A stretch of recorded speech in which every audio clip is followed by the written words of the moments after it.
Ceci n'est pas un pub, du moins pas seulement. Dans l'arrière-salle, un spectacle d'envergure, Le Barbier de Séville, opéra italien de Gioacchino Rossini.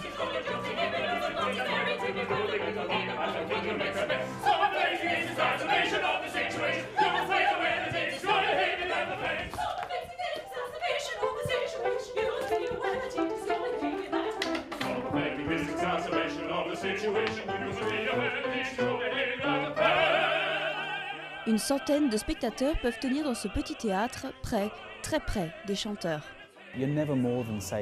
Vous n'êtes jamais à plus de 10 ou 15 mètres du chanteur, et c'est une chose extraordinaire d'être aussi près d'un chanteur d'opéra, d'un ténor ou d'une soprano, d'être à fond dedans et de vraiment voir la magie de la voix humaine.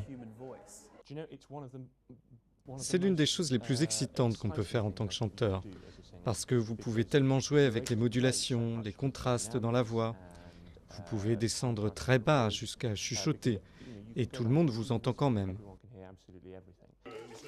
Le lieu est insolite, l'interprétation aussi.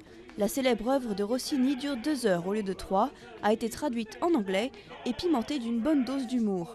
Le tout, panne de bière non incluse, pour 17 €. Autant de moyens de rendre l'opéra plus accessible, même à ceux qui en ont une image guindée ou craignent de ne pas comprendre. À l'époque où la plupart de ces opéras ont été écrits, notamment les plus vieux, les gens ne les regardaient pas de la même façon, ils ne restaient pas assis et silencieux pendant des heures et des heures dans le théâtre, ils sortaient prendre un verre et ils revenaient. Donc soit il faut que les gens se mettent à mal se comporter et puissent bouger pendant la représentation et siffler les chanteurs ou autres, ou alors il faut des opéras plus courts. Ce petit théâtre, la première salle d'opéra à ouvrir en 40 ans à Londres, est aussi l'occasion pour de jeunes chanteurs de se lancer, avant de pouvoir, un jour, ils l'espèrent, se produire devant des centaines de spectateurs, dont certains auront payé plus de 400 € la place. Comme au Royal Opera House de Londres, où on cherche aussi à attirer de nouveaux publics.